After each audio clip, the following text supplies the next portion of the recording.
You ever turn on a Spanish soap opera? That's a different level of Spanish. Everybody's fast, cool, and dramatic. El punto de grafía del mundo de tráfico a las apis. That's right, I am a stand-up comedian, and I became a stand-up comedian for one important reason, because I always heard women say when I was growing up that the number one thing they looked for in a man was not money or looks, it was sense of humor. Oh yeah. That's right, that's what women say. What women don't say is it kind of depends on how poor and unattractive the guy with a sense of humor is. Yeah, it turns out there are limits to what a sense of humor will compensate for. Be honest, come on. I mean, sense of humor is awesome, but if the guy's a homeless hunchback, tell the truth, all the knock-knock jokes in the world are not gonna help him on the dance floor. No matter how witty Quasimodo is, he's not swinging into a club. Hi, where are you ladies from? What's up, honey? Hey, you want to dance? You know? And have a bunch of women going, Lori, meet this guy. He's hilarious. And I think he went to Notre Dame. Come on over here and meet him. Looks matter. It's okay to admit that, right? A woman said this to me. What does this mean? She said, Brian, you're cute. You get much better looking as I get to know you. What kind of almost compliment is that? You get better looking as I get to know you sounds like a compliment, but that's kind of like saying, Brian, now that I've gotten to know your personality, your physical flaws don't bother me nearly as much as they once did. Yeah, keep the laughs coming, joke boy. Yeah, that's what that means. But people always ask me, they say, how do you write your jokes? People always say, hey, how do you write your jokes? And I always say, I don't write jokes. You guys do. I talk to people and they say funnier things than I could ever write in a million years. Absolutely true. I was in Cleveland, Ohio at the airport. I asked the information guy. I said, is there a bathroom around here? And the guy goes, you want the closest one?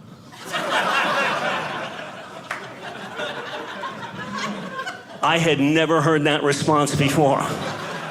Do I want the closest? Is there any other criteria anyone here looks for in a bathroom?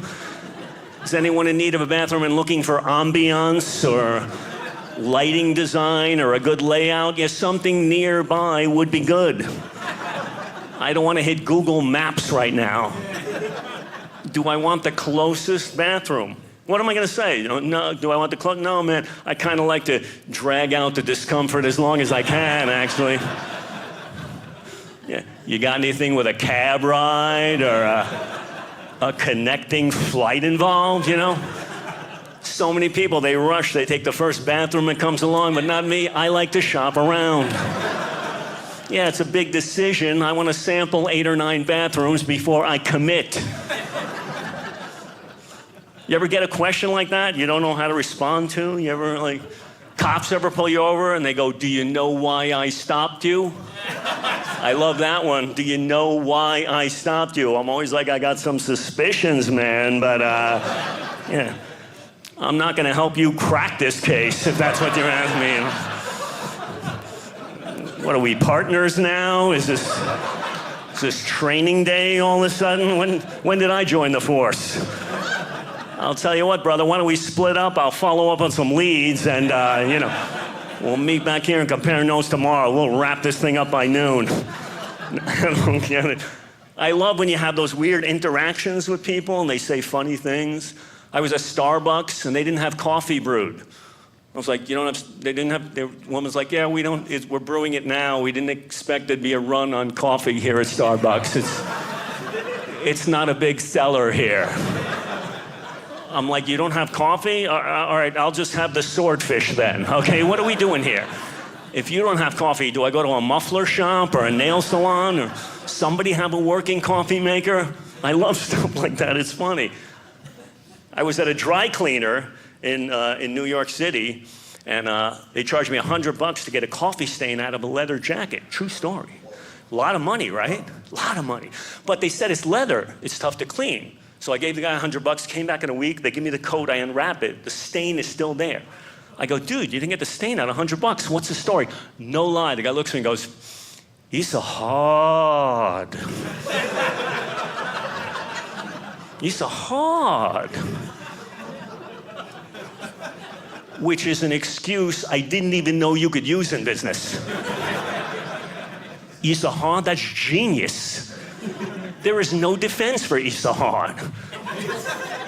That was like a Jedi mind trick. I was completely stumped. Isahar, I picked up the coat and I was like, I'm sorry, and I started walking out, right? And then I'm a block away, it suddenly hits me, I go, whoa, whoa, whoa, whoa, whoa, you can't say Isahar, right? Everything in life Isahar. I didn't give you $100. I thought it was gonna be easy, you know what I mean? Who knew you could just say Isahar and get away with it? I wish somebody told me that in college. That would have come in handy, right? Hey, Brian, you've only got 30 right in your calculus final. Isahar, you know? That's a good point, young man. I never looked at it that way. It is a hard. I'm gonna give you a B for original thinking, you know? I'm gonna use this. I wish I was better at communicating with people, you know? I wish I learned another language.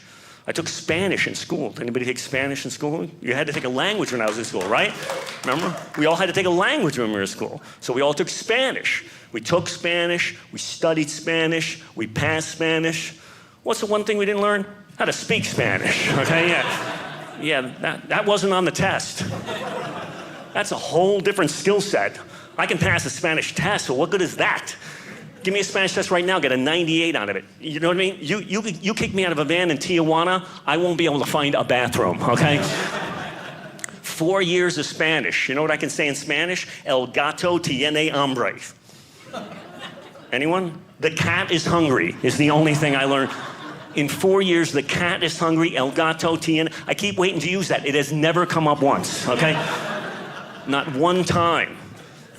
I'm waiting. One day I'm going to be sitting in a cafe in Peru and a puma attacks me.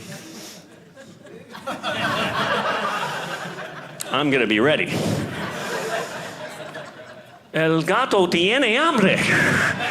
Hey, lucky thing you were here, man. You save our village, okay? Accents are interesting. If you think you know Spanish, by the way, watch a Spanish soap opera. That will sober you up quick. You ever turn on a Spanish soap opera? That's a different level of Spanish. Everybody's fast, cool, and dramatic. El punto de grafía del mundo de tráfico a las país. El filio mío de 5 de mayo. Mucho dinero ocupado. Feliz Navidad. 1, 2, 3, 4, 5, 6. El pollo loco. Huevos rancheros. Estados Unidos.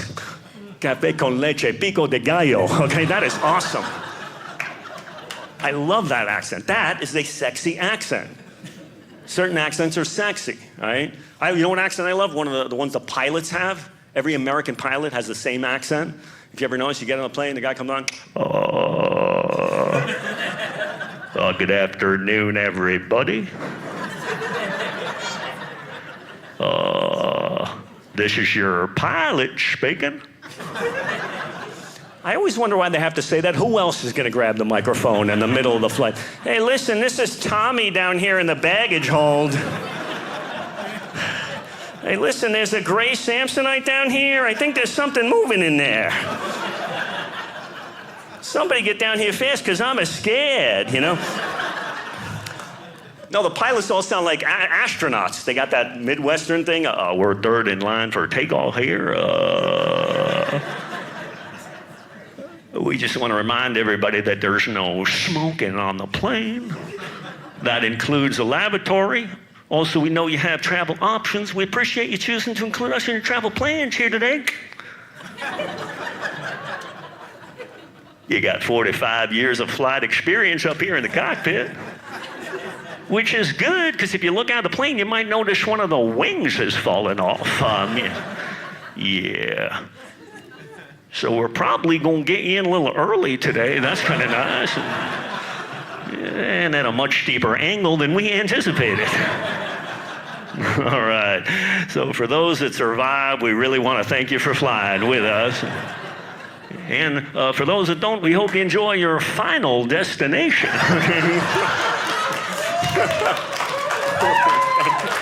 Thank you. Thank you. That is a perfect accent for that job. I have an East Coast accent. I'm from New York City. And that would never work as a pilot, because if anyone's familiar with a New York accent, it's not soothing. Trust me, you don't want to get on a plane nervous and have a guy come on, yeah, good afternoon, everybody. How yous doing? Listen up.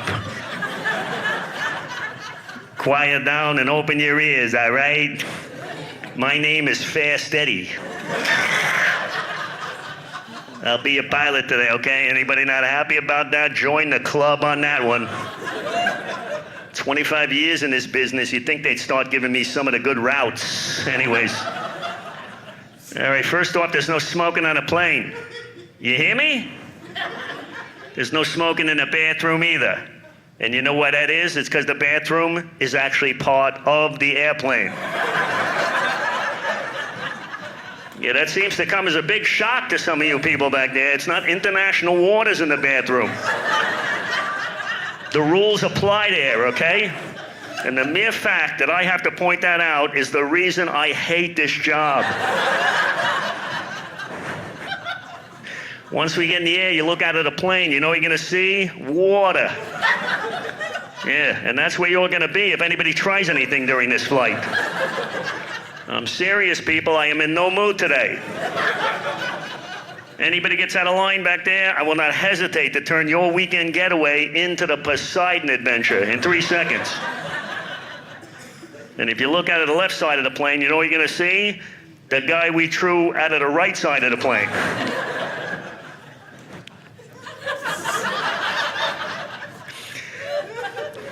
You got 21 weeks of sobriety up here in the cockpit.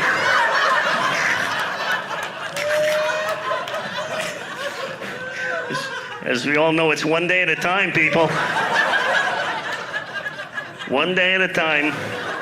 Also, we appreciate you choosing to fly with us today, even though we all know you had no other options.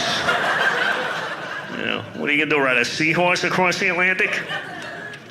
All right, we're fifth in line on a runway here. So I'm gonna see if I can cut one of these guys off, okay? Hang on tight to enjoy the flight. Thank you. I love those guys. They're so, I love them. They're so calm, the pilots, you know. I don't mind the flying experience. It's the boarding process. That drives me, oh yeah, because you get to the gate, you think it's over, right? We're all together. Here we are. And then they separate you by economic class right at the gate. They got to throw that in right at the end. And they do it in this really subtle way with those airline membership clubs with the fancy names. And they get on the microphone, okay, listen up, everyone.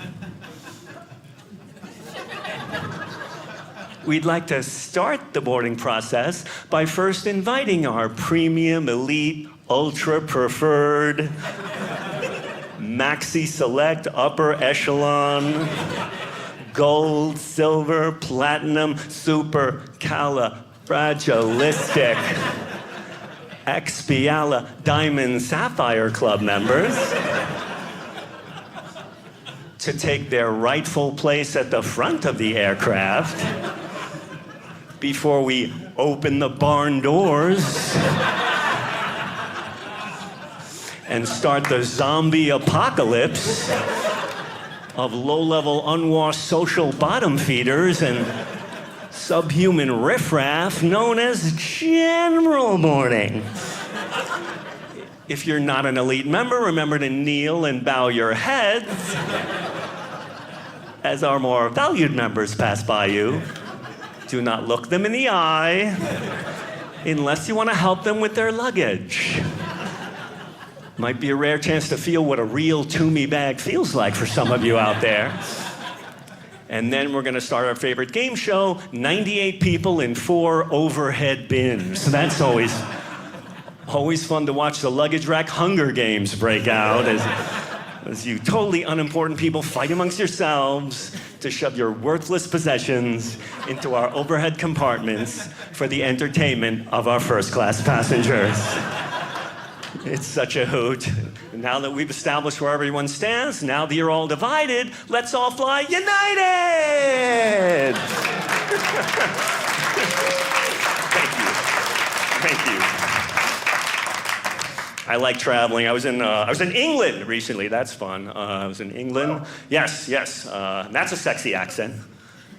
Women in America love the British accent. And guys from England know this, and I think that's why they're all doing it over there. Yeah. You go to England, everyone is doing a British accent over there. It's so pretentious, and they start doing it the minute you land. Would you like help with your bags? I get it, you're British. You don't have to put on a show. But American actors, we love doing British accents. We do British accents in movies that don't even need them. Like Joaquin Phoenix in the movie Gladiator. Father, I wanted you to love me. I would have done anything for you to be your son. You're in Italy. Joaquin, you're an American actor playing a Roman gladiator. Why are you doing a British accent? That's bad acting. You should be like, Papa, I wanted you to love me.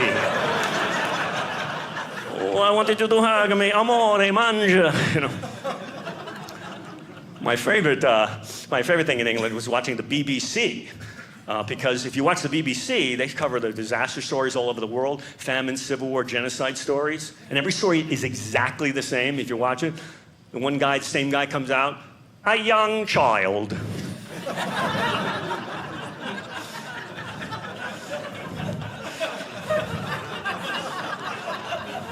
Wanders the streets of a mud-cracked hillside. His tear-stained face and the gunfire tells the story. For a tragedy has taken hold here that has crippled this once peaceful village. Hakimi is a local tribesman. They always have a local guy. They have to translate everything he says. Ugera bugera be. Ukuna mahuna magana mahana mahe. I don't know what I will do. Things are very bad here now.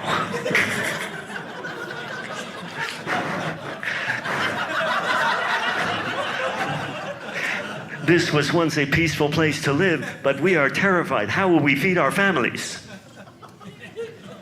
Anger has turned to fear here.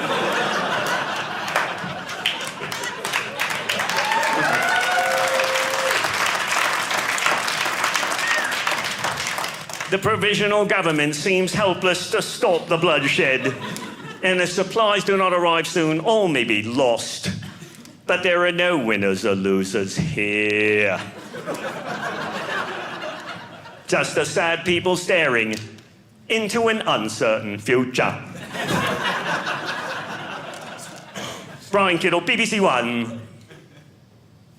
Sri Lanka. Who is that guy? Every story. Yeah, that guy's on every story, but he's never, he's never on the local news. And I think I know why that is, because we don't have famine, civil war, genocide in America like they do in other countries. I live in New York City. In our neighborhood, it's kind of upper class. We had a doorman strike in our building. That actually happened. I'm not making that up. That was on the news. Doormen were going out on strike. Oh, the horror. How will we go on? People in other countries don't even have doors, much less the guy's job it is to open it for you. I think that's why they never let that BBC guy cover the local news, because the doorman strike not nearly have the same tragic ring to it. You don't want to turn on the news and see a guy. An old man shuffles the lobby of a posh Upper West Side apartment building, unable to get outside.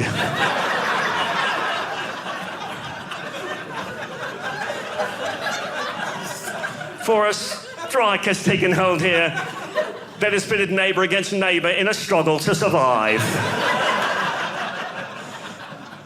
Mr. Rosenberg has lived here for 35 years. I don't know what to do. You come down, you can't get out the door here. I pay my rent, when they're gonna settle this thing.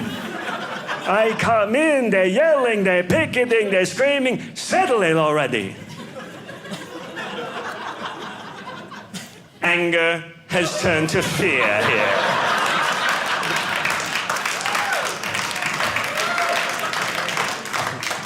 The strike has affected everything here. An order of Chinese food arrives. But there is no one there to greet him. Some of these wealthy people are forced to walk down 2, even 3 flights of stairs to buzz in a visiting friend. The human cost is incalculable. Even the delivery man is angry.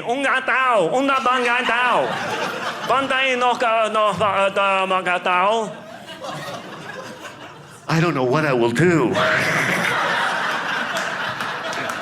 Things are very bad. How will we feed our families? Another sad victim. Brian Kittle, BBC One, the Upper West Side. Thank you. Yeah, that's a great accent. My ex was British. She's not my ex yet.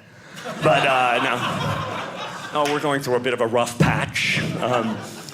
All men are going through a bit of a rough patch as we, adjust to the new realities. Right? It's a different transition going on. Things are different now. Men are a little confused at the moment, trying to figure out where we stand, how we're supposed to be. Guys are a little confused because we've been told all these conflicting things about what we're supposed to be, and what women want, and now everything's changed, and now every guy in a relationship looks like a cat chasing a laser pointer, if you know what I'm saying. Confused, disoriented, but strangely hopeful. Because we've been told, this is the thing, we've been told all these conflicting things about what women want, and now everything's changed. We don't know what to do anymore, so guys are confused. We're trying to catch up, right? We're told women want a man who's ambitious, an achiever, who's successful both professionally and financially, who's not materialistic.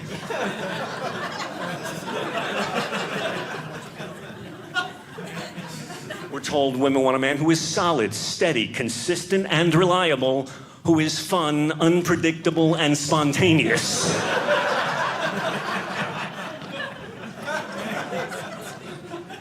We're told women want a strong-willed, decisive man who takes a stand, sticks to his guns, and does not waver. Yeah, as long as he's flexible, open-minded, and can admit when he's wrong. Oh, it just keeps getting better, doesn't it? A lot of conflicting things. Men are told women want a realist who's romantic. A guy who's serious but playful. Who's confident but humble, and frisky but faithful, okay? We're told women want a man who's career-driven but family-oriented. Oh, the plot thickens. We're also told women want a sexy, dynamic, attractive, charismatic guy who has that special sensual animal quality that drives women wild, who's not a player. Okay? Good luck on that one. Anything else on that list? Sure. We're also told women want a guy who's smart but not nerdy, caring but not needy, affectionate but not clingy, protective but not possessive, emotional but not neurotic, funny but not a clown, dominant but not domineering, and in control but not controlling.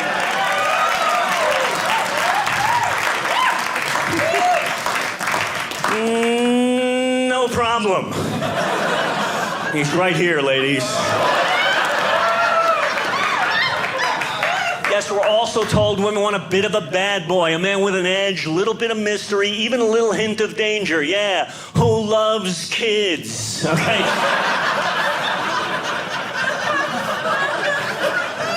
So let's review. Did you get on that, guys? Write it down, stick it on the fridge. Just remember, we're going to be strong but sensitive, tough but tender, masculine but gentle, and manly but vulnerable. Yeah, so you still think it's easy to give a woman what she wants, ladies? It's not easy. It's hard.